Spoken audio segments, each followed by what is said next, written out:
Okay, magandang gabi po sa inyong lahat at sa lahat po ng mga nakikinig sa iba't ibang lugar.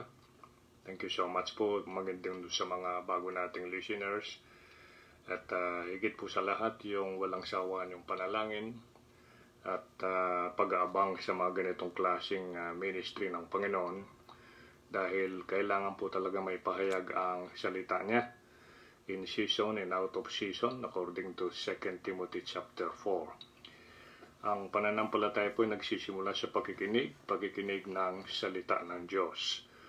Romans 10:17. At kapag po walang pananampalataya ang isang tao, nanggagaling sa pakikinig ng salita ng Diyos, hindi po napiplease yung Diyos. Hebrews 11:6. Kaya kailangan po talaga ng isang mananampalataya din kasi meron na tayong positional faith nung ilagay natin ang ating pananampalataya sa ating Panginoon at nagkaroon po tayo ng pagkakilala sa Kanya na nalaman natin yung good news of salvation that He died for our sins. He was buried, the third day He rose from the dead. Kaya yan po yung nilalaman po ng gospel, the person and the payment. Ngayon sa gabing ito ay magpatuloy po tayong magpuri, magpasalamat sa Diyos dahil napakadakil ang Diyos to dahil pinagkakatiwalaan pa tayo ng buhay. Mapayapang ganitong oportunidad, no? At least sa mga nakarang araw ay naligtas tayo. Ibig sabihin na naligtasan pa natin yung itong virus na talagang naging sikat, superstar sa buong daigdig, no? At siya po yung bukang bibig ng lahat ng tao, mga balita, ayan. At yung pong walang relationship sa Diyos, madali kong matakot dyan. Kaya nakakapanginig po nga naman, ano. Isipin mo, yung mga kababayan natin na nangamatay doon sa ibang bansa, biktima ng COVID-19, ay inuwi, napakalungkot po sa mahal nila sa buhay. Tapos po pagkatapos doon ay susunugin na lang. So wala akong kumbaga sa kwan yung memory, wala ako, hindi na maalala yun eh. So ganyan na lang po nagiging bahagi ng buhay nating physical, pag body. Pag pumanaw na po, body, kahit sunugin na po yan, wala na eh. So sadyang, ngayon ang mahalaga po rito, yung bago man pumanaw tayo sa body na ito, ay kailangan kayo ng mga nakikinig na hindi pa nakakasiguro, although may really yung kayo, kailangan ninyo talagang maunawaan. Bakit? Why did He die? Why the Lord Jesus Christ died? May dahilan po yun. At yung kanyang pagbabayad, kumpleto po yun. Wala po tayong pwedeng maidagdag. Kaya sa gabing ito, handa po ninyo ang nating lahat, ang ating mga puso sa pagkikinig ng mensahe ng Diyos. Pero bago po yan, ay batiin muna natin Sister Marlene Manrique, Australia po, no? Birthday po niya ngayon, July 23. Kaya ano man ang pasya ng kanyang puso na pwedeng ipadala rito, okay, direkto, within 24 hours. Naglalambing Sister Marlene, no? So, regards sa yung mga mahal sa buhay, yung mga pogi, no? Na makasawa mo dyan, of course, yung kaisa-isang husband, then kaisa-isang boy. Tsaka yung prinsesa mo, no? Sister Lorraine. And then, may mga ilang listeners tayo rito, bago, pero yung iba rito may pangalan, may pangatlo. Nakakabilis po kasi makita yung mga pangalan nila, no? Hindi mo makilala karamihan dito, Pero may mga kakilala ko rito. Itong si Andres Mendez, so ito yung previous sa kanyang pakikinig ito. May comment pa ito, hindi lang minsan beses na comment. Ibig sabihin, naintindihan niya yung preaching. Tapos si Brother Jimmy Perez Lapos, yan yung mabait nating kapatid na hindi maramot. Dahil alam niya yung pagpapala ng Panginoon, it is blessed to give, sabi na, than to receive. Sabi nga ng Acts 24 verse 35. Si Pastor Romel Dizon, ang Angeles City. Pastor Romel, namimiss ka namin. Naharin nawa, I get in touch, no? And then itong si Nanay Zeni Estreros o Etreros. Laguna po ito. Ito yung tita ni Brother Victor, no? Rachel Di Macali Ocampo. Ito yung Mrs. No, ng aking bayaw na si Mario Ocampo. Yan, dyan sila sa Mexico Town mismo sila doon. Meron tayong isang kapatid na ito talaga napakasipag na manggagawa ng Panginoon to. Pagayag ng salita ng Diyos sa mga streets, no? At palagi nakakasama si Pastor Jonathan Pascual, no? At mabuhay kayo mga kapatid at patuloy na kahit paano ay sigaw natin salita ng Diyos. Bible teacher po ito. At least nagtuturo siya nung tinatawag nating iba-ibang mga dispensations, yung timeline ng Panginoon sa tao, no? Sister Marisa Ortiz Cruz, ito ay naging regular na natin taga-subaybay to, Singapore siya. Pero actually, ang bayan niya dito yan sa Pangasinan. Si Pastor Efren Kirante, naamoy pa yung amoy ng USA, no? And then, sa Kapas. Yan po yung Goshen Bible Faith Baptist Church. Na ngayon ay kaisa po sa gawain ay si Pastor Bong Malyari. Mga puging mga anak ng Panginoon. So mabuhay kayo dyan. Si Brother Jeff Reyes. Ito yung husband ni Sister Ruth. Tama? No, Sister Ruth. Ruth Pasamonte. So Bungabon, Nueva Ecija yan. Si Sister Heidi Nunag Padrigo. Ang lugar po niya ay Cambodia, asawa ni Brother Marlon. Yan. Si Brother Jason Santos Aquino, Australia. Yan, so magandang gabi sa inyo lahat, mga kapatid yan, nakikinig sa Australia. Kaya sana yung palagi ko nakikita yung pangalan niyo, ibig sabihin, i-maintain nyo yung mainit na linya, no? And then, itong madalas din na mag-comment o mag-like si Pastor Abraham Paul Acosta Daos. La Union to, no? May bago na silang building. At least, pero hindi pa naman totally maayos, no? So, pero maayos na pinagsasamba na nila. Ganadong-ganado yung mga miyembro, no? Ito, first time to. Ito yung mga first time, no? Sila Arnie Nebres Untal, first time to. Catriona May Manuel Obra, first time din to. Si Kenshin Rasol Jr., first time. Si Creslin JM, first time. Hill Teoxon, yan mga first timer to po, no? Michael Orticio, Joshua Garcia, Amanda Mabuti Legaspi. Ganda nung middle name niya, no? Mabuti, no? Ay siguro mabuti nga, mabait to si Amanda, no? Thank you very much, Amanda, no? Adrian Harvis Borda Molo. And then si Anthony Santos, to nakapakinig na rin to, pero patuloy yung kanyang pagpapahalaga sa mga ganitong klaseng gawain, ano? So mabuhay po kayo at maraming salamat sa mga kapatid na sinishare po yung ating live stream nito, kasi isang way po yan na kayo ay naantig ng Panginoon. To share, wala yung mga sinera nyo. Kung pakinggan nyo o hindi, wala na kayong pananagutan. At least you have the effort ang galing sa inyong mga puso. So, handa po natin ating mga puso, pero manalangin tayo saglit, ano? Panginoon namin Diyos na dakila, maraming salamat po, buhay pa kami. At binigyan mo na naman kami isang mapayapat, matiwasay na pagkakataon. may pahayag po ang iyong salita. Sa pamagitan ng iyong lingkod, tumasa po kami na magawa po namin ang kalooban eksakto at ikaw po ay maluwalhati, ikaw makatanggap ng karangalan, kapurihan. Wala pong iba kundi ikaw kasi ikaw po ang lahat sa lahat. Kaya masa po kami, magtagumpay ang ninanais mo, makarinig nawa ang lahat ng mga listeners ng maayos, tawag sa puso at ina-avoid any distraction.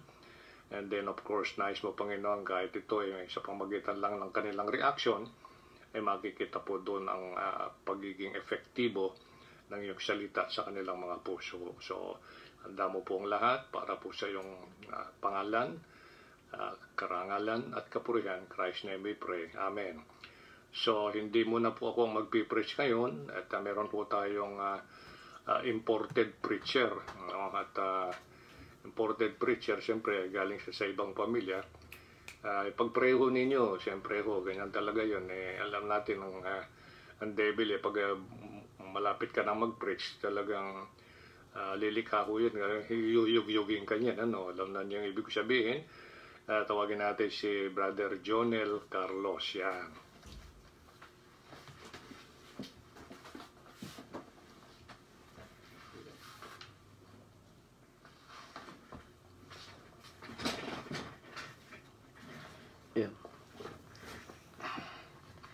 Amen. Magandang gabi po sa inyong lahat at sa mga taga-pakinig po na kung nasa man po kayo, I hope and pray na nasa maayos po kayong kalagayan.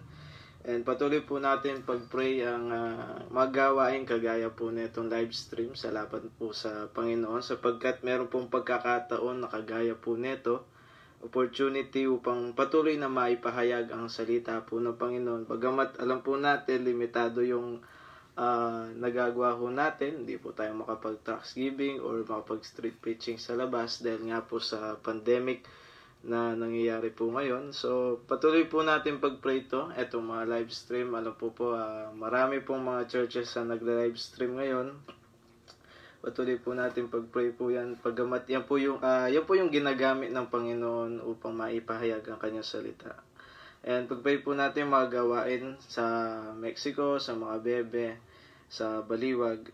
Yung mga gawain pong yan ay ilapit po natin sa Panginoon sapagkat diyan po nagliligtas, diyan po nakakakilala ang mga taong di pa po nakakakilala sa Panginoon.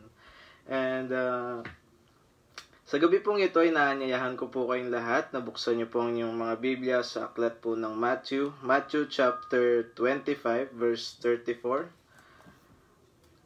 Matthew chapter 6 verse 25 to verse 34. Hiling ko po iwakan yung mga Biblia. Baga may nanonood po kayo sa inyo po mga gadget, wag po tayo magpa-distract dyan sapagkat gagawa ang diablo upang ma-distract po tayo sa mga bagay dito sa mundo. Pero buwakan nyo po ang inyong mga Biblia and open it on Matthew chapter 6 verse 25 to verse 34. Basahin ko po ang verse 25 and follow me as I read. Verse 25, Therefore I say unto you, take no thought for your life, what ye shall eat, or what ye shall drink, nor yet for your body, what ye shall put on. Is not the life more than meat, and the body than raiment? Verse 26, Behold the fowls of the air, for they sow not, neither do they reap, nor gather into barns, yet your heavenly Father feedeth them. Are ye not much better than they? Which of you by taking thought can add 1 cubit unto his stature? And why take ye thought for raiment? Consider the lilies of the field, how they grow, they toil not, neither do they spin. In verse 29, And yet I say unto you, that even Solomon in all his glory was not arrayed like one of these. Verse 30, Wherefore, if God so clothed the grass of the field, which today is, and tomorrow is cast into the oven, shall he not much more clothe you, O ye of little faith? Verse 31, Therefore take no thought, saying, What shall we eat, or what shall we drink, or whether withal shall we be clothed?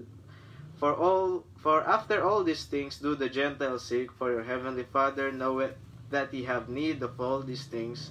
Verse 33, But seek ye first the kingdom of God and his righteousness, and all these things shall be added unto you. And last verse, Take therefore no thought for the morrow shall take thought for the things of itself. Sufficient unto the day is the evil thereof. Tayo po yung manalangin. Dakilang Diyos, salamat po sa gabing ito. Salamat po sa pagkakataon na maipahayag ang inyo pong mga salita.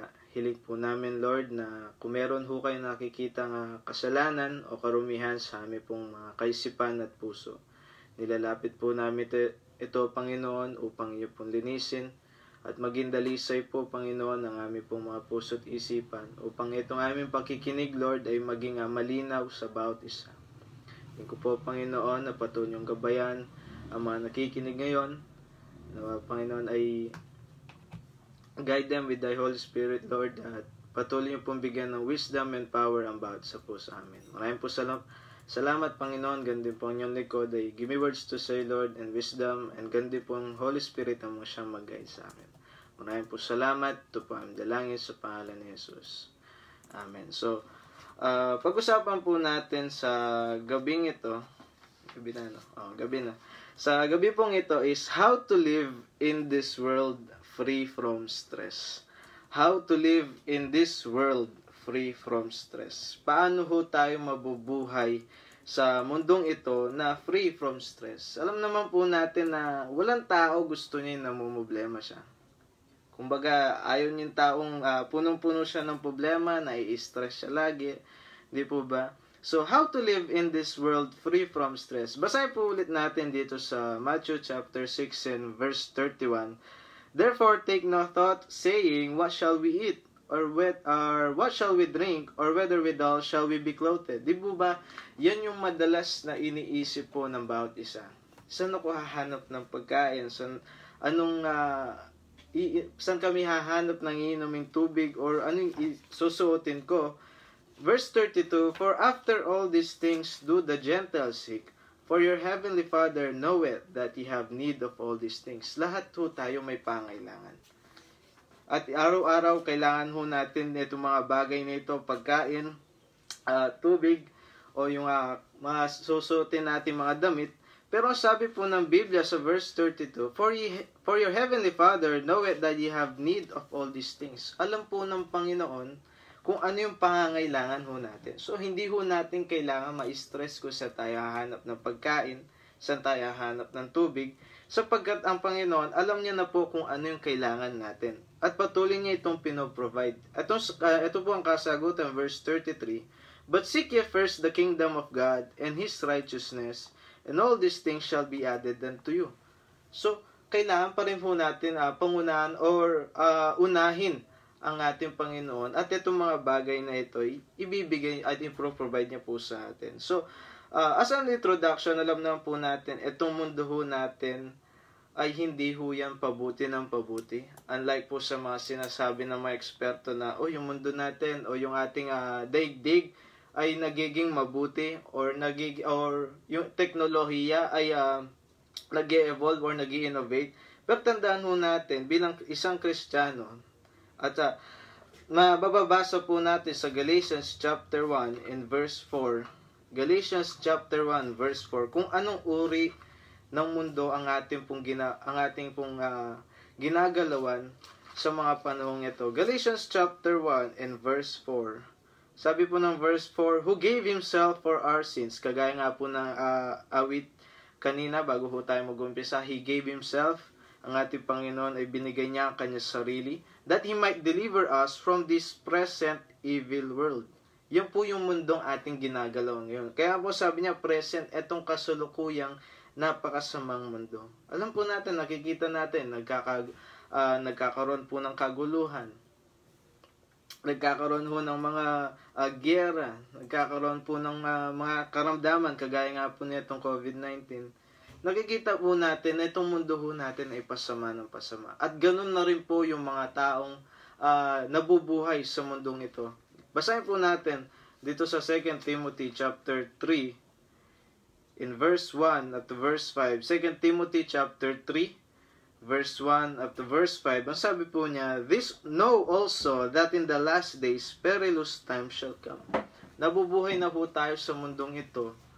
Or itong mga huling mga araw na itong mundo ho natin nakikita po natin ay mapanganib na.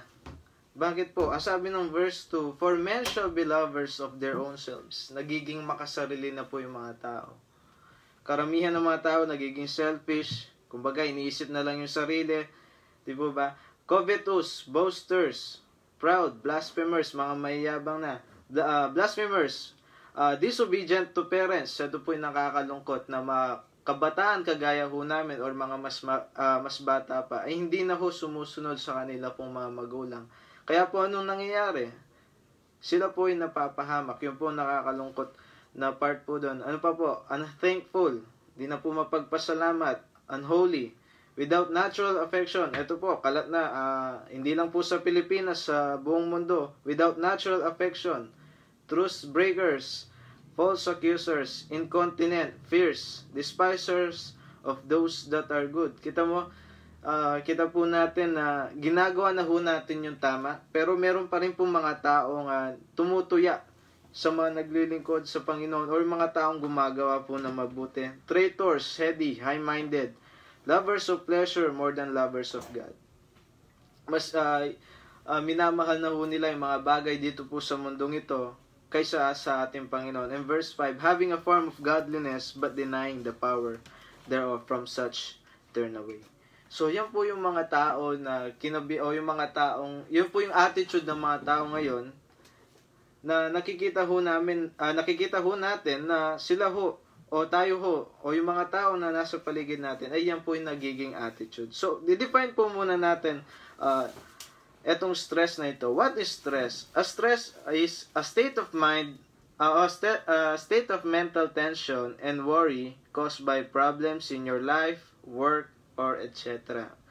Another definition ho is some things that causes strong feelings of worry and anxiety. Mga bagay ho o mga problema na nagiging dahilan upang tayo ho ay malungkot, mabalisa, or sabihin na ho natin, mabagabag sa mga bagay dito po sa mundong ito. Caused by problems in your life. Alam po natin, tayo po lahat nakakaranas po ng problema.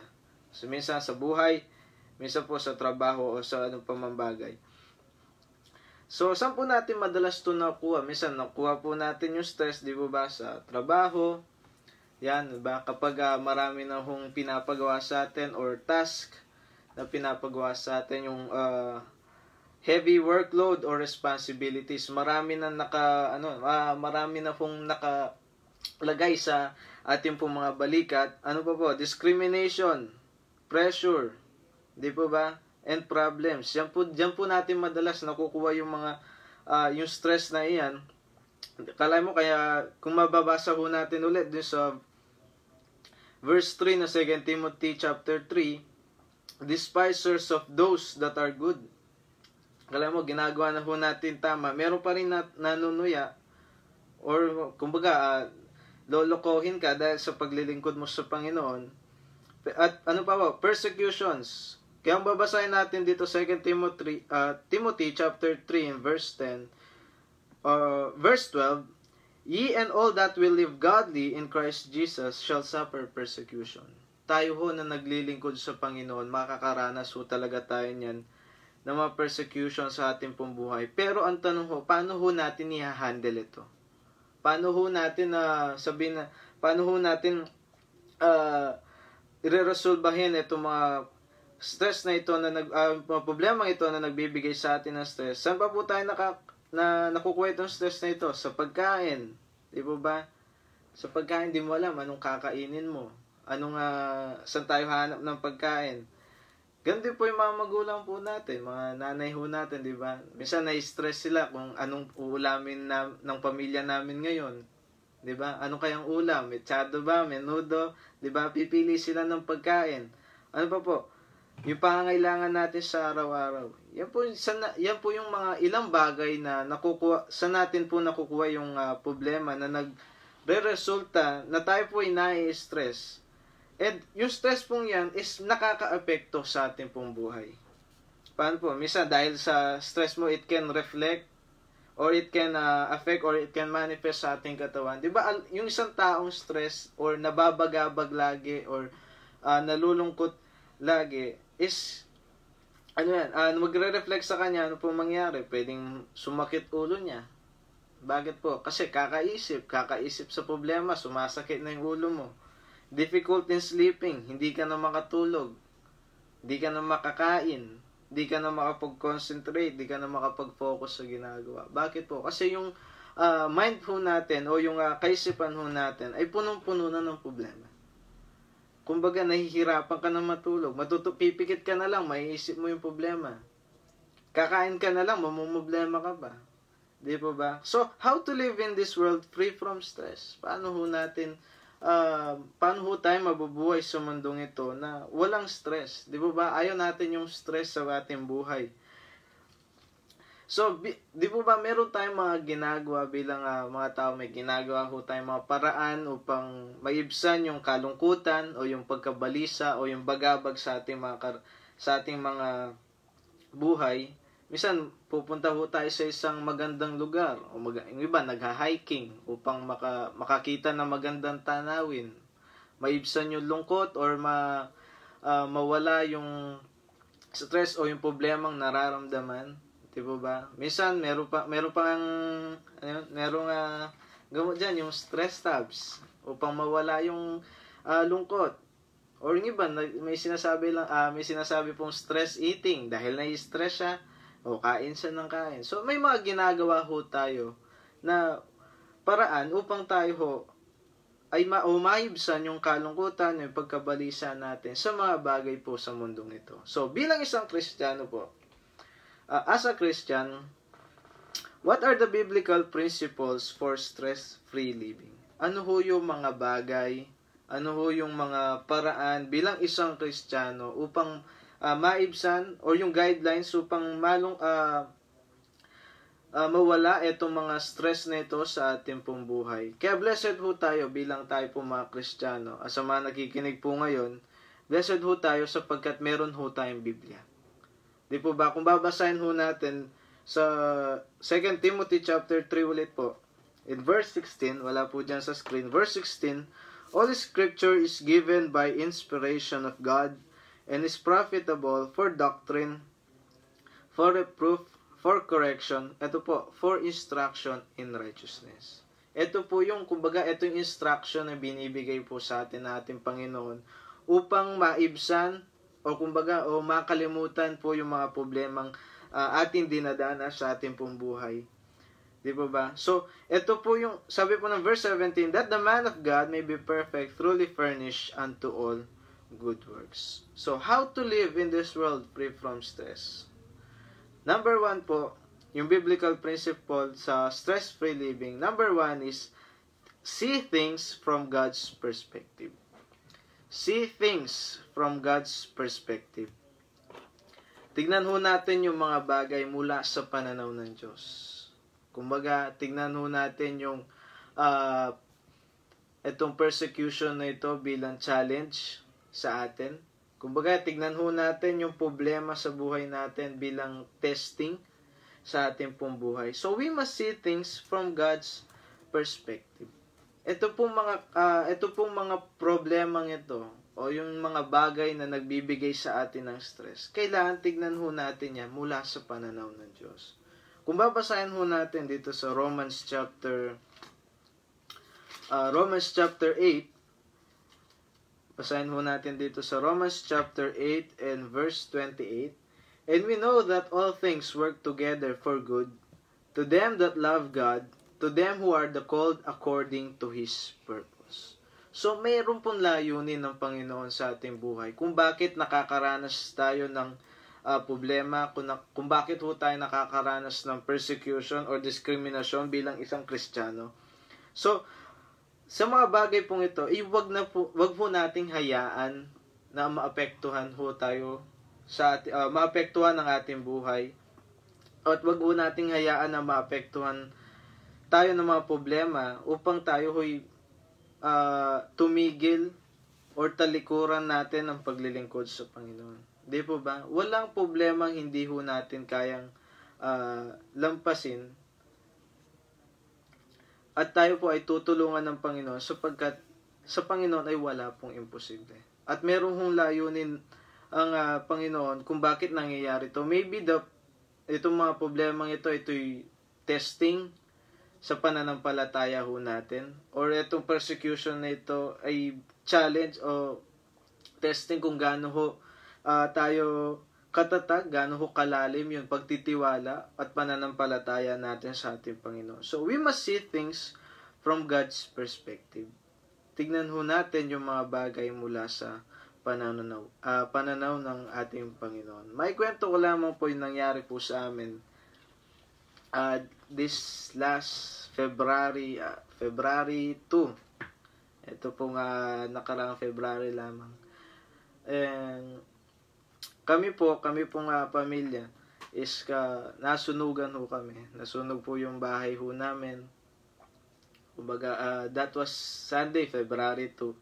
Sunday ho yan. So, pag Sunday, syempre, nasa simbahan ho tayo. That was around 5 p.m. po na nag-start po yung sunog sa bahay ho namin. Hindi po nag-start talaga sa bahay ho namin, kundi nadamay ho yung bahay ho namin doon sa sunog. So, Sunday po yun, 5. Kami po magkapatid, nasa church po, kasi meron po kaming Young People's Fellowship. And yung mga magulang ho namin, mama at papa ko, nasa Makabebe po sila, sa mission sa Makabebe. Kasi tumutulong ho sila doon, o sumusuporta sa gawain yun, dahil nagsisimula pa lamang po. So, yun po, around 5 p.m. po, nag-start na ho yung sunog. Dahil hindi ho namin alam, nasa church kaming lahat.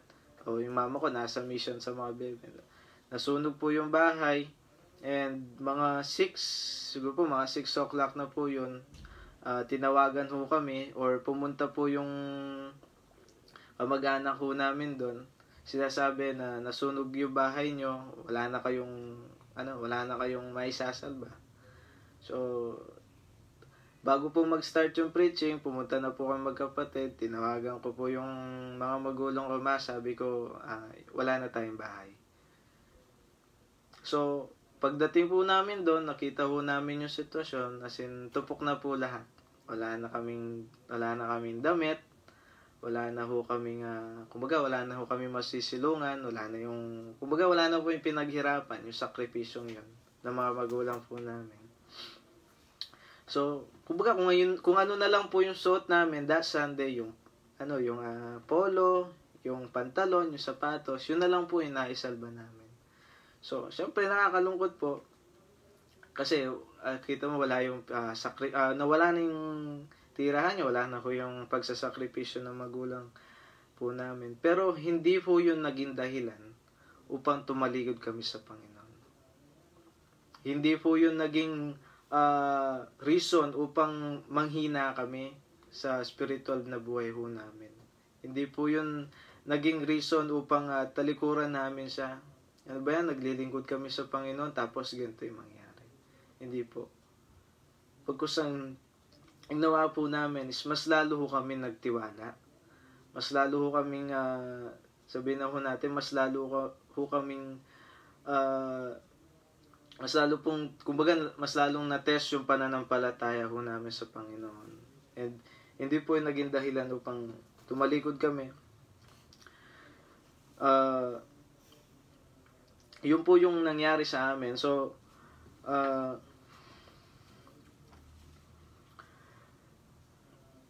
yun nga po yung nasunog yung bahay namin. Nakakalungkot pong isipin. Siyempre, nakakahiyak. Siyempre, isipin mo, nawala yung bahay. Pero, yun nga po, tandaan po natin, etong mga problemang ito, hindi po sana maging dahilan sa atin tumalikod sa Panginoon. Maliit na problema, malaking problema, patuloy ho tayong manalig. At tandaan po natin, sa bawat problemang nararanasan po natin, is mas lalo ho natin, dyan po natin mas lalong mapapatunayan yung ating Panginoon. Nandiyan po, nawala lahat, pero na-provide po ng Panginoon yung pangangailangan po namin. So, kagaya po ni Nehemiah, dito po sa Nehemiah chapter 2, in verse 11, basahin po natin. Nehemiah chapter 2, in verse 11. Sabi po niya, So I came to Jerusalem and was there 3 days. Pero jump po tayo sa verse 17. Then said I unto them, see the distress that we are in, how Jerusalem lieth waste, and the gates thereof are burned with fire. Come and let us build up the wall of Jerusalem, that we be no more a reproach. Then I told them of the hand of my God, which was good upon me, as also the king's word that he had spoken unto me. And they said, let us rise up and build. So they strengthened their hands for this work, for this good work. Verse 19, but when Sanballat the Horonite and Tobiah the servant, the Ammonite, and Geshem the Arabian heard it, they laughed us to scorn and despised us, and said, what is this thing that ye do? Will ye rebel against the king? In verse 20, then answered I them, and said unto them, the God of heaven, he will prosper us. Therefore his servants will arise and build, but ye have no portion, nor right, nor memorial in Jerusalem. So ito po yung case, o ito yung account po ni Nehemiah. Nakita ho natin, o kung mababasahin ho natin yung chapter 1, nakita ho niya yung vision, nagkaroon ho siya ng desire na itayo muli yung wall of Jerusalem. At nakita niya po yung need. Naalala po yung sinasabi po ng isa sa mga mentor ko sa Bible School is, when you see a need, feel it. Kung meron ho tayong nakitang pangailangan, may pangangailangan ng isang gawain, o kahit anumang pamang bagay, is kailangan ho natin tugunan ito. So, when you see a need, feel it. Kaya po ito nangyari kina Nehemiah, itong desire nilang ito na maitayo ito wall of Jerusalem. Sabi po niya sa last phrase ng verse 18 is, so they strengthened their hands for this good work. Kalain mo, di po ba, gumagawa ka na ng tama. Pero sa verse 19, makikita ho natin itong mga taong ito na nanunuya. Kumbaga, tinatawanan pa sila. Ano bang ginagawa nyo? Ba't nyo tinatayo yan? Di po ba? Kaya nga po nabasa natin kanina sa 2 Timothy is, despisers of those that are good. Ang tanong po sa atin, o sa bawat isa sa atin, sa mga nakikinig, sa mga kapwa ho natin Kristiyano, is, tayo po ba'y tatalikod sa Panginoon dahil po sa mga problema o sa panunuya ng mga taong ito? Tandaan ho natin, we must see things from God's perspective. Natinag po ba si Nehemiah? Hindi po. Bakit po? Kasi meron ho siyang vision na nakikita.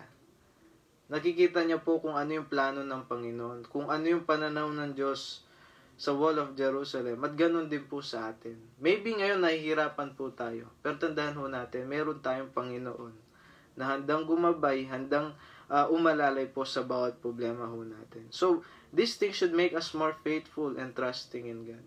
Mas lalo tayong magtiwala kapag nakakaranas tayo ng stress o nakakalanas po tayong problema. Hindi ho natin kailangan magwala sa daan, di ba? Hindi ho natin kailangan na sabihin na ho natin yung term na mangutang, di ba? Gagawa ho ang Panginoon upang tayo ho ay kumbaga tayo ho ay kaya po ng Panginoon na i-provide yung pangangailangan ho natin. Isa pa pong talata dito sa 2 Corinthians chapter 12. 2 Corinthians chapter 12 in verse 7, and lest I should be exalted above measure through the abundance of the revelations, there was given to me a thorn in the flesh, the messenger of Satan to buffet me, lest I should be exalted above measure. So, kita po natin sa verse 7, nagkaroon ho ng vision, o may pinakitang vision ng Panginoon. Dahil po doon nagkaroon ho siya ng thorn in the flesh, nagkaroon ho siya ng karamdaman. Pero hindi po naging dahilan yung karamdaman na yon upang tumalikod siya sa Panginoon. Ano po yung naging attitude niya sa verse 8? For this thing I besought the Lord thrice, that it might depart from me. Ang tanong ho sa atin, anong gagawin natin kung magkaroon ho tayo ng ganitong problema? Tatalikod ho ba tayo sa Panginoon? Isipin na lang natin, ayoko na maglingkod. Ganon din naman eh. Diba? Pero wag ho natin isipin yun. Bakit po? Dahil ang Panginoon, Ito po yung kasagutan niya sa verse 9. At sa bawat problema ho natin, makikita ho natin sa verse 9. And he said unto me, My grace is sufficient for thee, for my strength is made perfect in weakness.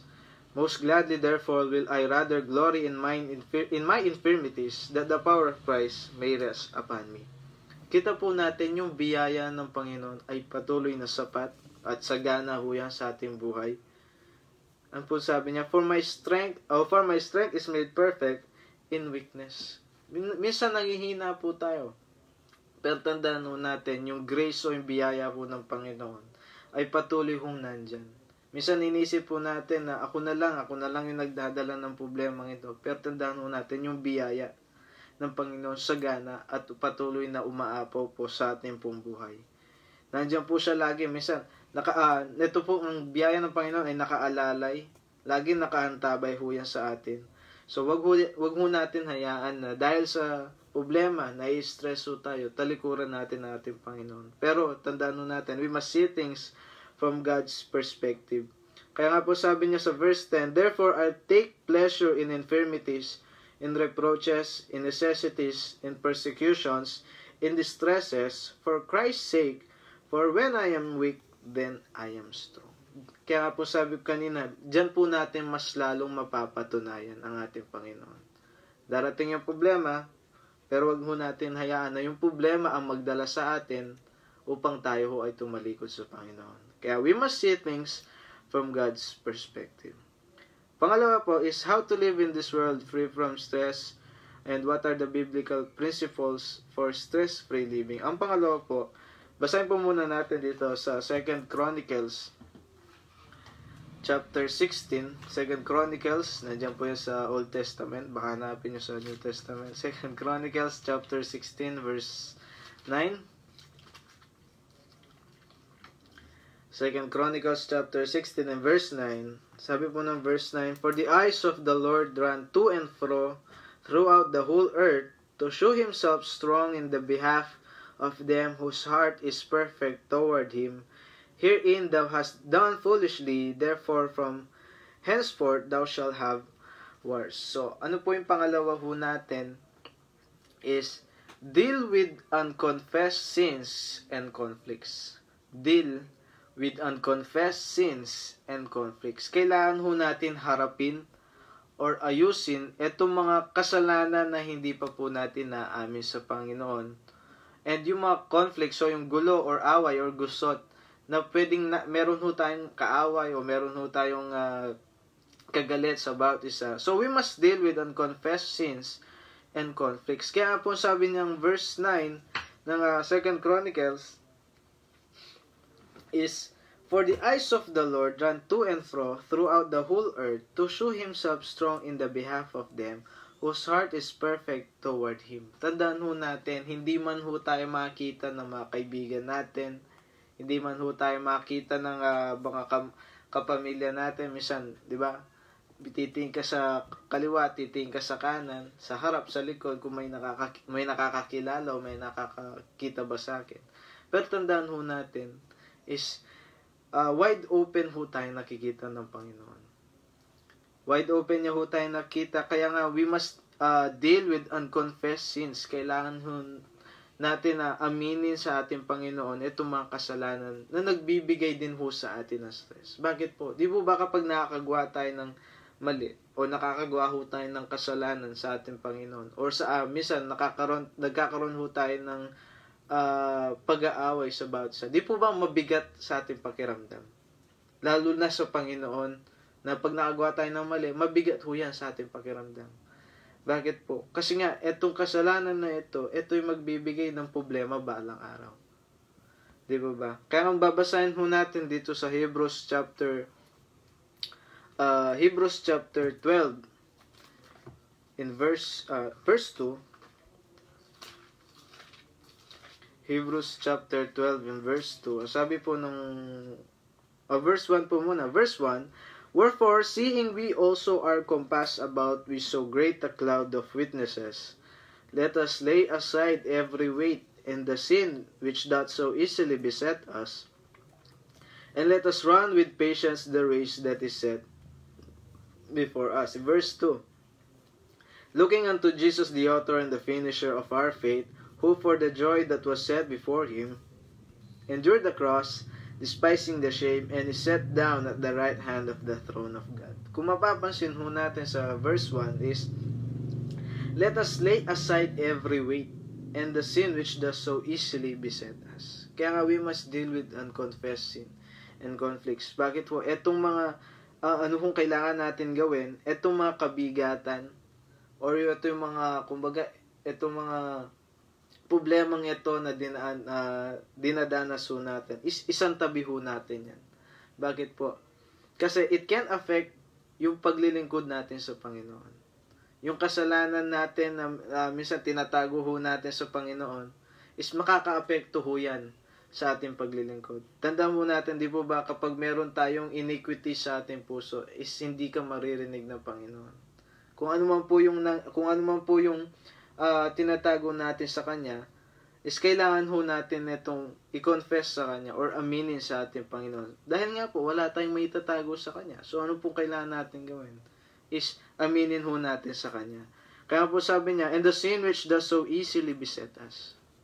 May mga kasalanan ho tayo na nagagawa na nakakapagpadapaw din ho sa atin. Tandaan ho natin kung ano man ho yung ginagawa natin na kasalanan, magbubunga ho yan balang araw. Kung babasahin ho natin dito sa Galatians chapter 6, Galatians chapter 6 in verse 7, sabi po niya dito is, be not deceived, God is not mocked, for whatsoever a man soweth, that shall he also reap. Kung ano man po yung tinanim natin, mabuti yan or masama yan, mag-aani po yan balang araw. Kung masama yan, ginagawa ho natin yung kasalanan, tandaan ho natin yung kasalanan na natatambak po sa ating puso, balang araw, magbubunga ho yan ng hindi maganda. Kaya hanggat maaari po is kailangan ho natin itong harapin or kailangan ho natin ayusin itong mga kasalanan na ito na ating tinatago sa ating Panginoon. Isa pa pong verse dito sa Ephesians chapter 4 in verse 30. Sabi po ng verse 30, and grieve not the Holy Spirit of God, whereby ye are sealed unto the day of redemption. Di po ba, yun nga po kanina sabi ko is, kapag nakakagawa ho tayo ng mali, nakakagawa ho tayo ng kasalanan, at lalo na bilang isang Kristiyano, di po ba napakabigat sa atin, sa puso natin? Why? Kasi nga po, yung Holy Spirit na nasa atin is nalulungkot ho yan. Pag nakakagawa ho tayo ng mali, di po ba? Gusto po ba natin na nalulungkot yung banal na Espiritu kapag nakagawa tayo ng mga kasalanan na alam naman ho natin na hindi maganda? Kaya nga po sabi niya sa verse 31 is, let all bitterness and wrath and anger and clamor and evil speaking be put away from you with all malice. Kaya nga po itong mga bagay nito, itong bitterness, wrath, anger, clamor, and evil speaking, ay kailangan bilang isang Kristiyano is mawala po sa atin or tanggalin ho natin sa ating pong buhay. Kaya nga we must deal with unconfessed sins and conflicts na itong mga itong kasalanan na ito o yung pag-aaway na ito nagbibigay din ho sa atin ng problema. For example, meron kang kaaway o kagalit sa simbahan, 'di ba?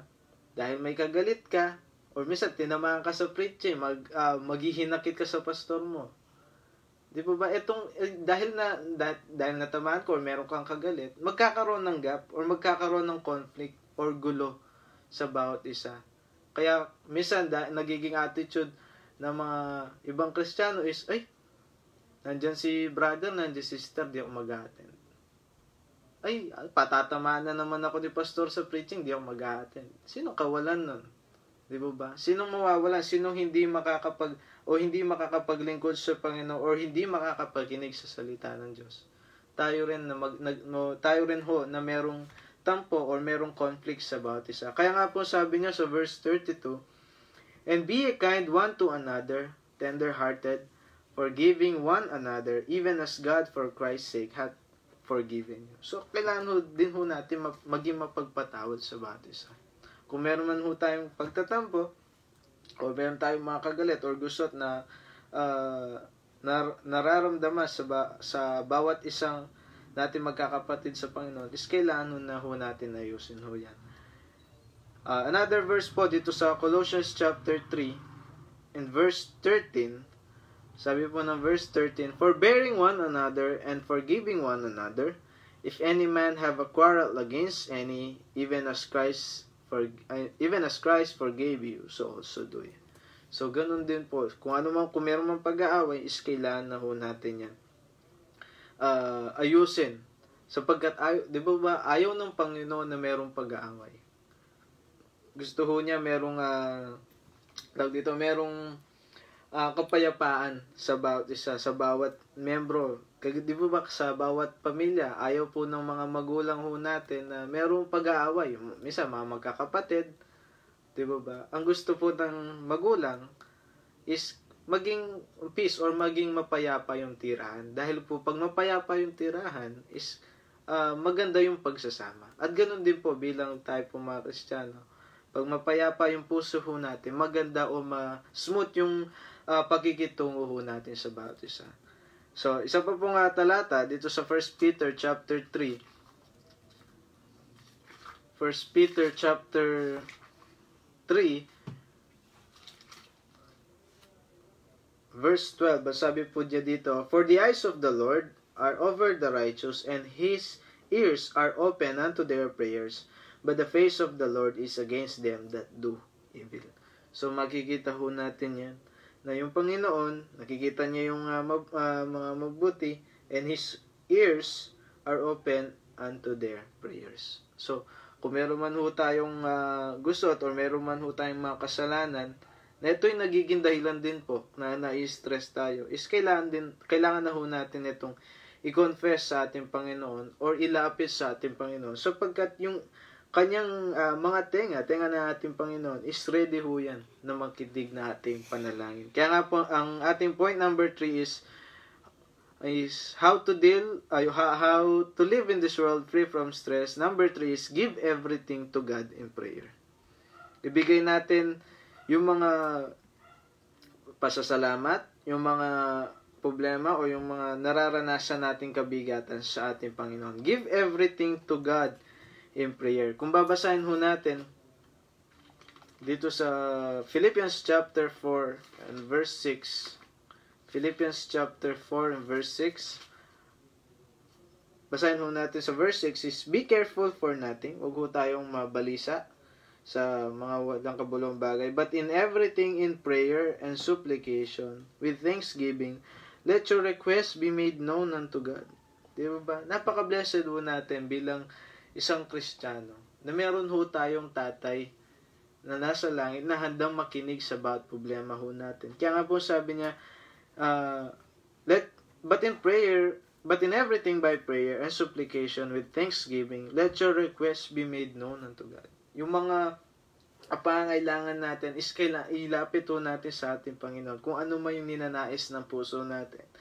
And sabi niya sa verse 7, ito po yung kagandahan, "And the peace of God which passeth all understanding shall keep your hearts and minds through Christ Jesus." Di po ba?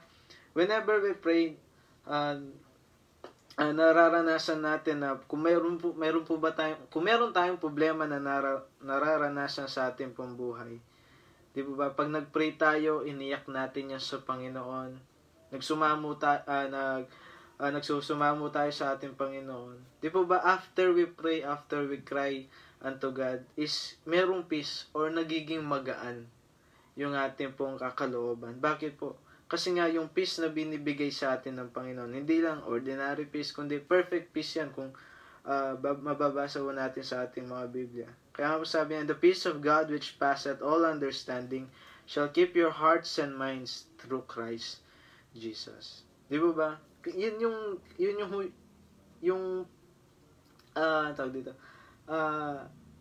need ng bawat tao ngayon, yung peace.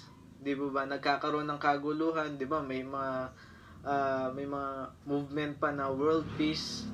Pero tandaan ho natin, mahanap lang po natin yung tunay na kapayapaan sa ating Panginoon. Minsan may mga artista na na napakayaman, di po ba? May mga nababalita mga artista o mga millionaire na sila po'y nakakaranas ng anxiety or worry, bagamat meron na ho silang lahat, meron na ho silang may pera, kaya ho na nilang bilhin yung mga pangailangan nila, meron na silang magagandang bahay, meron ho silang magagandang mga kasuotan, mga sasakyan, pero nakakaranas ho sila ng anxiety. Bakit po? Kasi nga, wala hong peace sa kanila pong mga puso. Unlike po tayo pong mga Kristiyano, dahil meron ho tayong Panginoon, and kung mabasahin natin sa verse 9 ng Philippians chapter 4, those things which ye have both learned and received and heard and seen in me, do, and the God of peace shall be with you. So, meron tayong kapayapaan. Sapagkat yung Diyos ng kapayapaan ay nasa atin pong mga puso. Di ba? Meron silang mga pera, pero wala silang peace. Bakit? Di ba? Matatakot sila. Ay, what if kung pasukan yung bahay ko? What if kidnapin yung anak ko? Or what if dahil sa kayamanan ko, patayin nila ako? Di ba? Mas mahalaga na yung meron kang, kung yung nakakaraos sa araw-araw, na merong peace, na alam mo, na merong kang kapayapaan sa puso mo. Dahil yan po yung isa sa mga biyaya ng ating Panginoon. Basahin po natin dito sa 1 Peter chapter 5 and verse 7. 1 Peter chapter 5 verse 7. Casting all your care upon him, for he careth for you. Kung ano man po yung bigat sa ating puso, ilapit ho natin yan sa ating Panginoon. Di po ba? Nakakalungkot mang isipin, pero wala na pasamantala kung natigil yung ating prayer service. Pero wag ho tayong malungkot. Tandaan po natin, gagawa ang way ang Panginoon upang matuloy po muli yan o masimulan muli ang ating prayer service. Kaya nga po, kailangan natin pahalagahan itong prayer service nito. Dahil po dyan po natin na ilalagak yung bawat panalangin natin or bawat pasalamat natin sa ating Panginoon. So, kung bumalik man po tayo sa normal, sa dati mo na ang ginagawa is, mag-attend na po tayo ng prayer meeting. Yan din po yung pakiusap natin, pastor, is naanyahan po na samahan po kami sa panalangin, bahay ng panalangin sa prayer service. Dahil po yan, napakahalaga, dahil kinakausap po natin, hindi po mga kung sino-sinong tao, kundi ang ating Panginoon ang ating kinakausap dyan. And kagaya din po nito ni Daniel, dito sa Daniel chapter 6 and verse 10. Daniel chapter 6 verse 10. Ito po yung account ni Daniel na kung saan nagkaroon ho ng decree or pinapirma kay King Darius yung decree na bawal pong manalangin within 30 days. Pero ano pong ginawa ni Daniel sa Daniel chapter 6 and verse 10? Now when Daniel knew that the writing was signed, and he went into his house, and his windows being open in his chamber toward Jerusalem, he kneeled upon his knees 3 times a day, and prayed and gave thanks before his God, as he did aforetime. Di ba, makikita natin kung gaano po ka-prayerful si Daniel. Na kahit na pinagbabawal na po yung panalangin sa lugar ho nila. Pero ano pong ginawa niya? Nanalangin ho pa rin po siya. Hindi po siya nagpadala doon sa takot na kapag nakita kanilang nanalangin is idadalhin kanila sa den of lions. Pero ano hong ginawa ni Daniel? Ang ginawa ho niya, patuloy ho siya nanalangin. Kung ano ho yung ginagawa niya noon. Kaya nagpasalamat ho siya sa Panginoon. At ganun din po tayo. Kung nakakaranas man po tayo ng mga problema na ito'y nagiging dahilan ng stress sa ating pong buhay, ilapit po natin yan sa ating Panginoon. Di ho natin kailangan magpadala sa emosyon, ay ano ba yan? Kumbaga, punong-puno na ako ng problema. Hindi ko na alam sa anong gagawin ko. Huwag ho natin hayaan na maapektuhan ho tayo ng ating paglilingkod dahil sa mga problemang ito. And yun nga po, ikwento ko po ulit yung nangyari sa amin. So, after po ng sunog, pumunta po yung mga member ng simbahan o yung ito pong church, pumunta po sa nasunog po namin bahay, kinomfort po kami. And dumating after 1 week po ata, 1 week, dumating din po yung mga kamag-anak namin mula sa Lubao. So, pumunta po sila umiiyak. Nag-iiyakan yung mga tito ko na sabi po nila sa tatay ko, Joel, makanano kayo kanyan. Joel, paano niyan kayo? Paano kayo magsisimula muli? Nagita kami po na niyakap po namin sila. Niyakap nila po kami. Iko-comfort nga po nila kami. Sabi po ng lola ko, kaya sila ba na kayo mailiko pa? Sabi niya, sa Tagalog is, nasunugan na kayo, tumatawa pa kayo. Sabi ko naman po sa lola ko, Lola, wala man kaming bahay ngayon. Nasunog man yung bahay namin. Pero alam po namin na merong pangako ang Panginoon namin na mansion sa langit. Wala man po kaming bahay na maayos, wala pa po kaming tirahan, pero meron pong mansion sa langit. Yun po yung, kumbaga, yun po yung nagbibigay lalo ng peace sa amin. Mas lalo na nagiging payapa po yung buhay po namin. Sapagkat alam po namin na merong Diyos na handang mag-provide. Meron pong Panginoon na handang ibigay po yung pangailangan. Kung ano man po yung nawala, kung ano man po yung nasunog, is alam po na yung papalitan ng Panginoon. And much better po doon. And ganun din po tayo. Bilang tayo po mga Kristiyano. Minsan, may mga mawawalang bagay po sa atin. Pero tandaan ho natin, merong ipo-provide na much better yung ating Panginoon. Minsan, meron po nga awitin na God makes no mistake. Minsan, inisip po natin na parang nagkamali yung Panginoon. Parang, kumbaga, bakit nangyayari sa akin to? Pero tandaan ho natin, God makes no mistake. Hindi po nagkakamali yung Panginoon. Kaya nga po sabi kanina, maybe these problems ay testing sa ating pananampalataya. So, paano ho natin i-handle to? So, we must give everything to God in prayer. And basahin mo natin sa Ephesians chapter 6 and verse 18.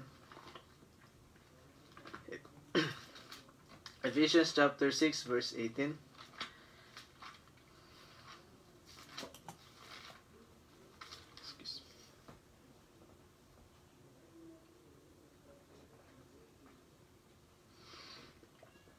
Verse 18 po, sabi po niya, praying always with all prayer and supplication in the Spirit, and watching thereunto with all perseverance and supplication for all saints. So, prayer lang po. Di po natin kailangan magwala, di po natin kailangan magwala sa daan, dahil sa problema. Idaan ho natin yan sa prayer. At lagi ho natin iiyak yan sa ating Panginoon. Naalala ko lang po dito sa Jeremiah chapter 33.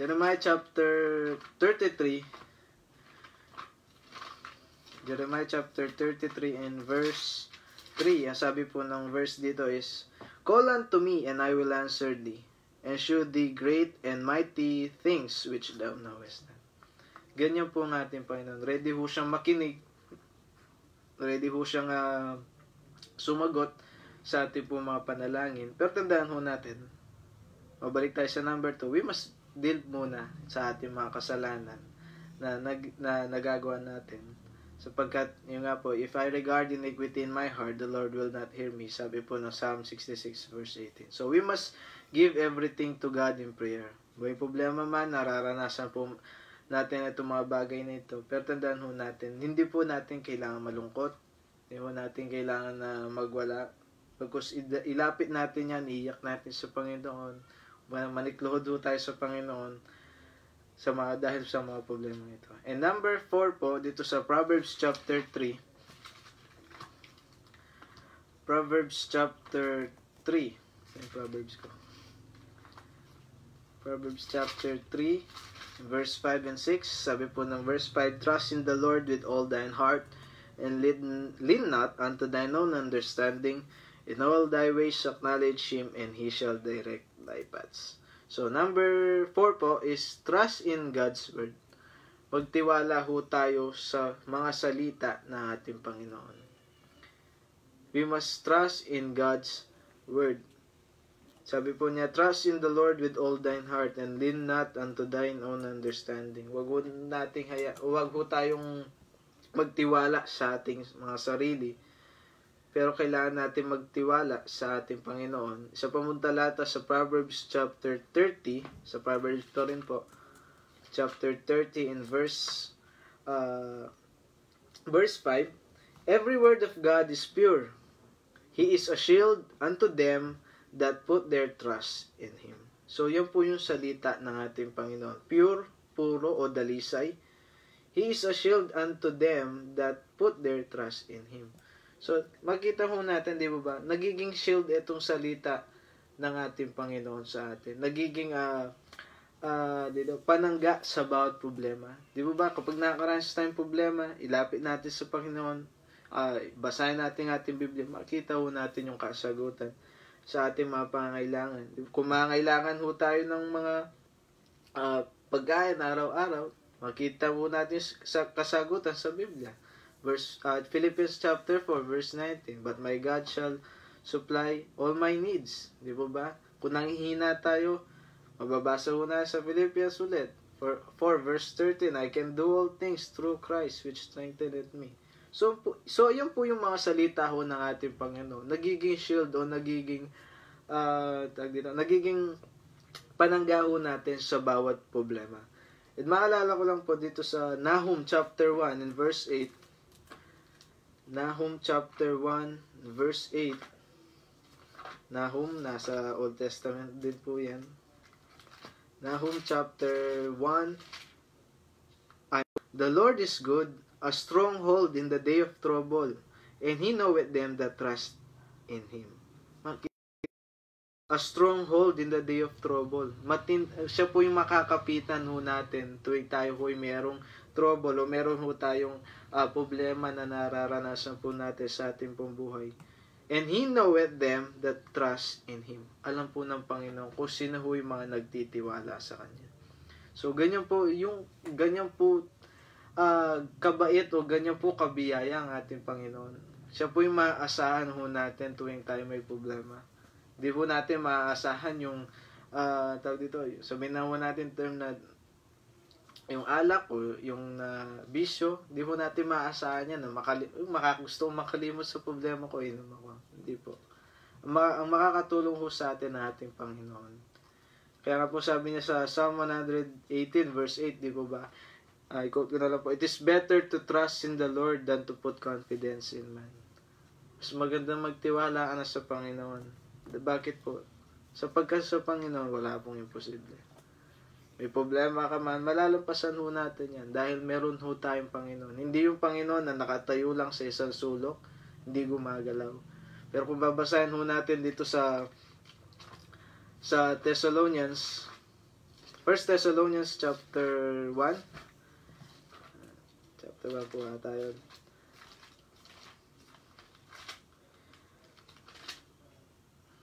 Ito, 1 Thessalonians chapter 1 and verse 9.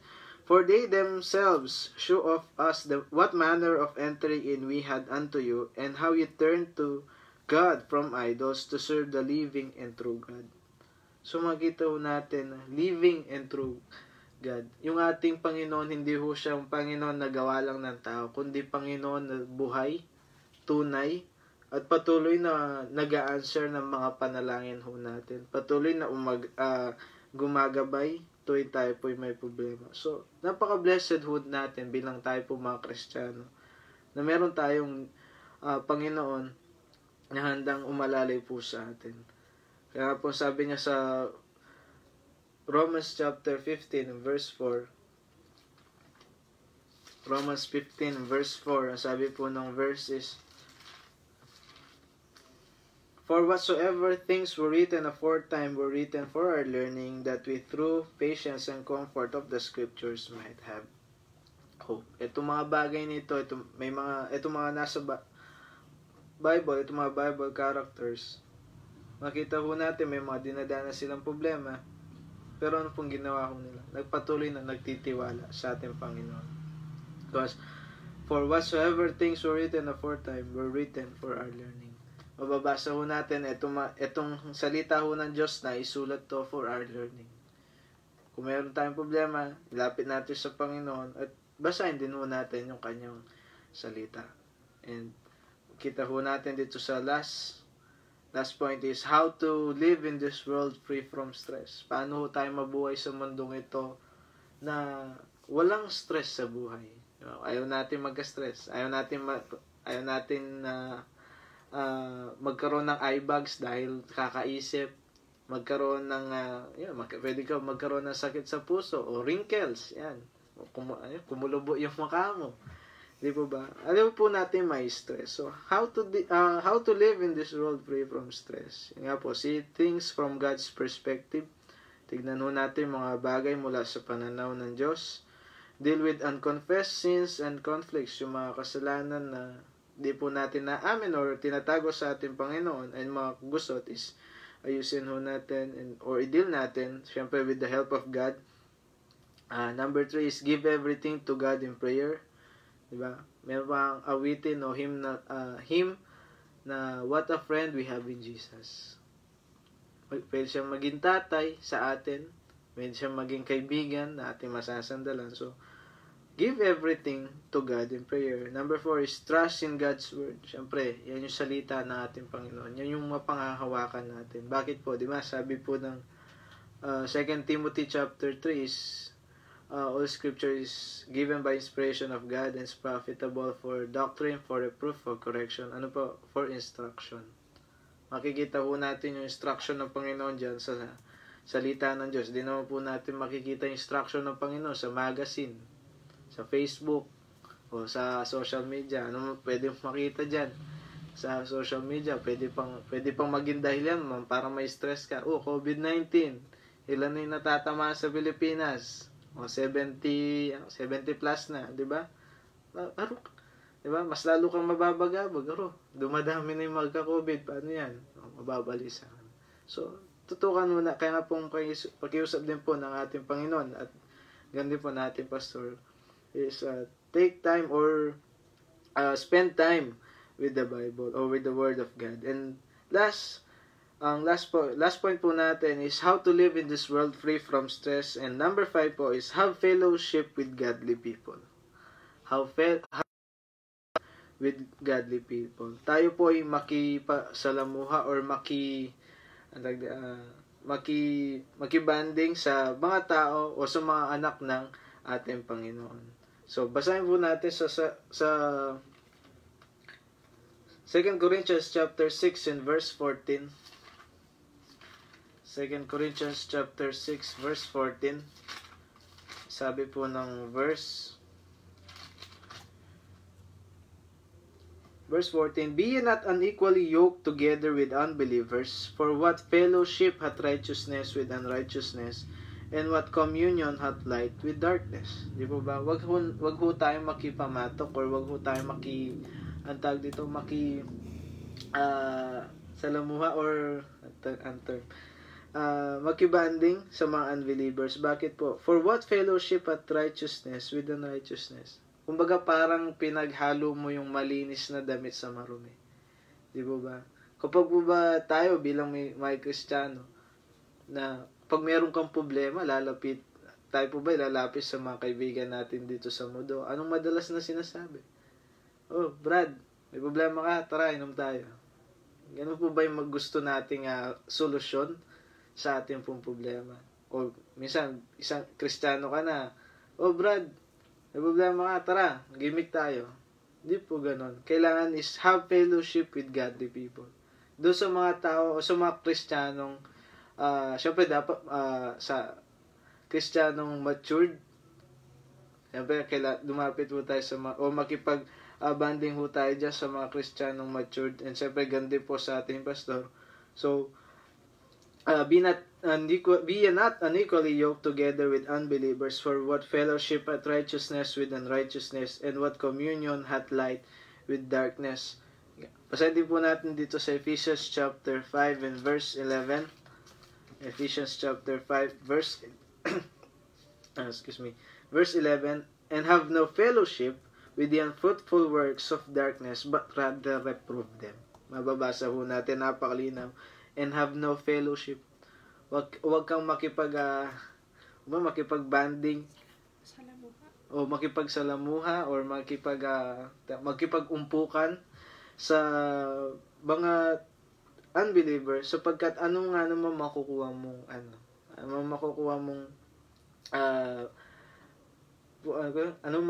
solusyon diyan. Alas or may mga kaibigan tayo na unbeliever na lolokohin ka pag may fellowship kayo or meron kayong gathering, madalas ginagawa, di ba? Minsan nagiinuman.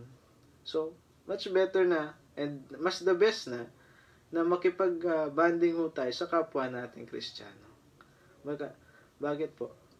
Yes, we talk about pwede tayo magbiruan, pero syempre hindi ho yung mawawala yung godly things. Lalo na kung merong problema isang kapatid, is iko-comfort ho yan ng bawat isa. Babasa isa pa pong na verse dito sa Proverbs chapter 11 and verse 14.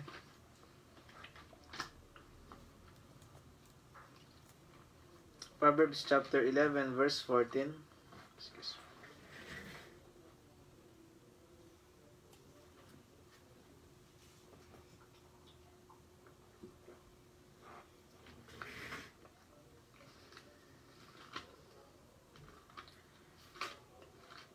Verse 14 po ng Proverbs 11 is, where no counsel is, the people fall, but in the multitude of counselors there is safety. So, kailangan natin makisalamuha sa kapwa nating matured na Kristiyano. Kung tayo po ay may problema. Di po, minsan inisip natin na nag-iisa na lang ako sa problema kong ito. Tandaan natin, mayroon tayong Panginoon na malalapitan. Meron din po tayong kapatid sa Panginoon na handa ho tayong i-comfort o handa ho tayong samahan tuwing tayo po may problema. 1 John chapter 1 and verse 3. Basahin mo natin 1 John chapter 1.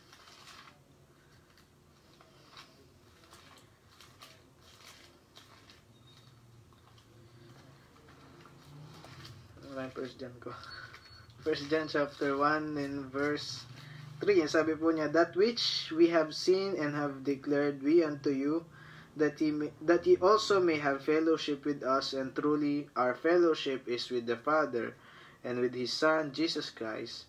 Verse 6, if we say that we have fellowship with Him and walk in darkness, we lie and do not the truth. And verse 7, if we walk in the light, as He is in the light, we have fellowship one with another, and the blood of Jesus Christ, His Son, cleanseth us from all sin. Di ba? Napakasaya na iba yung saya kapag kasama mo yung kapwa mo kapatid sa Panginoon.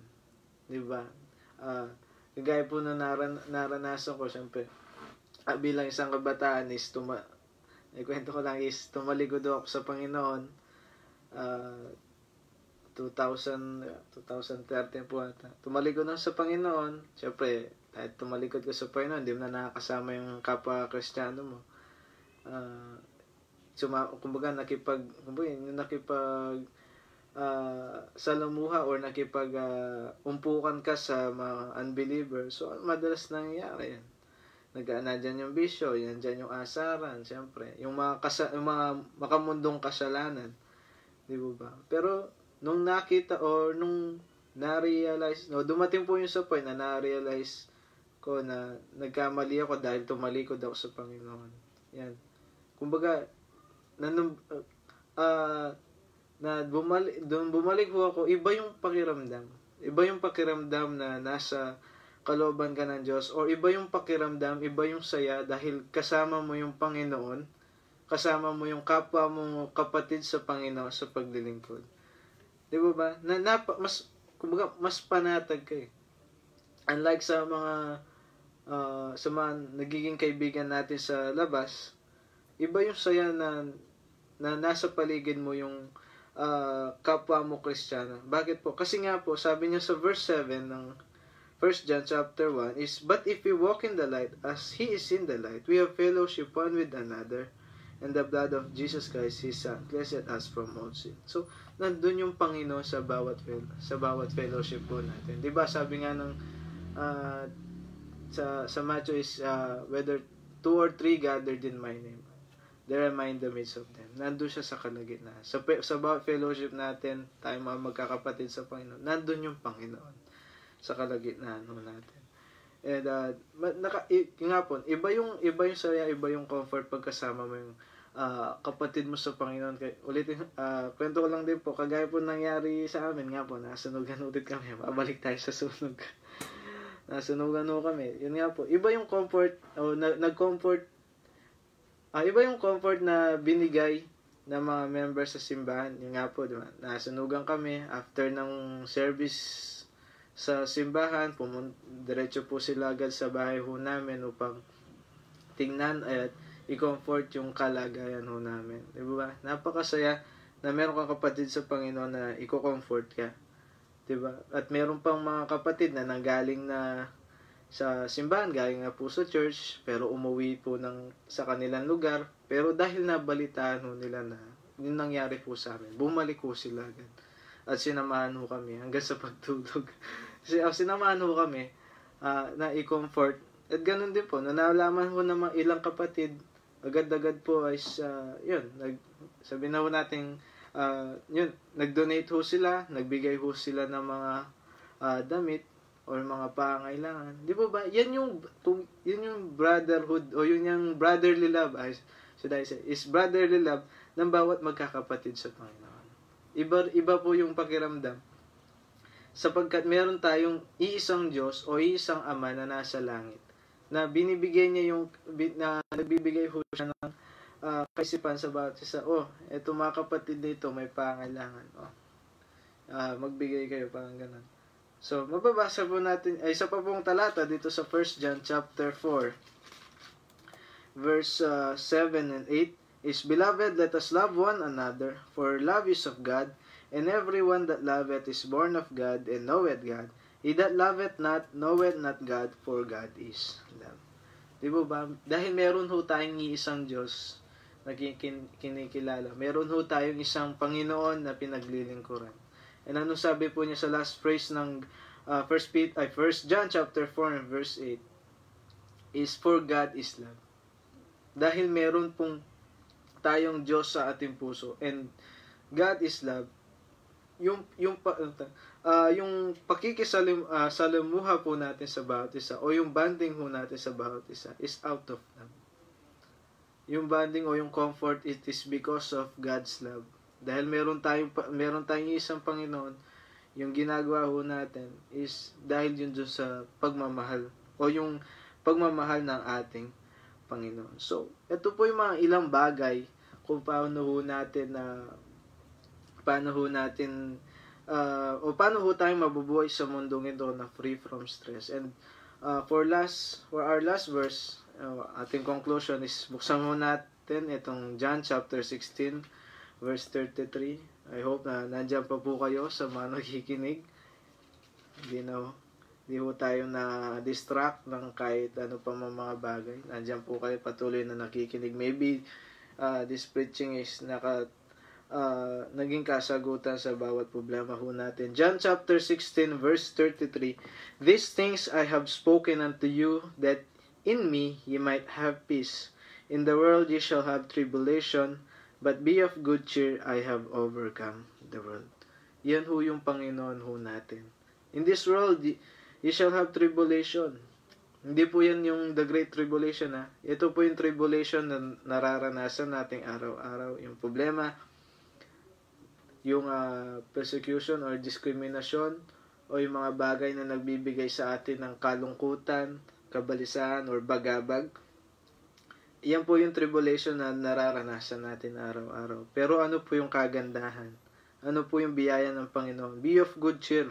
Magalak kayo sapagkat I have overcome the world. Napagtagumpayan na po ng ating Panginoon. Kaya blessed ho tayong mga Kristiyano na mayroong Panginoon sa ating puso. Sapagkat ang Panginoon ay handang umagapay, handang makinig, handang umalalay sa bawat problema ho natin. Tayo po'y manalangin. Dakilang Diyos, salamat po sa gabing ito. Napakabuti mo, Panginoon, na bagamat nakakaranas ho kami ng problema, nakakaranas ho kami ng mga kabigatan sa aming pong buhay, Pero alam po namin hindi po kami nag-iisa. Sapagkat meron ho kaming Panginoon na kagaya po ninyo, na handa pong makinig sa bawat panalangin namin, handang sumagot sa bawat hiling ho namin. Tuwing kami po'y nahihirapan, Panginoon, alam po namin na nandiyan kayo, nakikita niyo po kami. Kaya, Panginoon, ay humihingi po kami ng gabay sa bawat problema po namin. Marahil may mga kapatid ho ako sa Panginoon o sa mga nakikinig ngayon ay meron ho silang mabigat na nararamdaman na ito'y nagiging dahilan at nagbibigay ho ng kabalisan o ng kalungkutan o bagabag sa kanilang mga puso na nagiging dahilan upang manghina ho sila. Hiling po namin, Lord, na tulungan niyo po kami. Patuloy niyo po kaming gabayan. Patuloy niyo po kaming pangunahan. Lord, hiling po namin na bilang anak niyo po, ipatuloy niyo po kaming tulungan na maging matapang or maging bold sa pagpapahayag ng inyong salita sa mga tao pong di pa po nakakakilala sa inyo.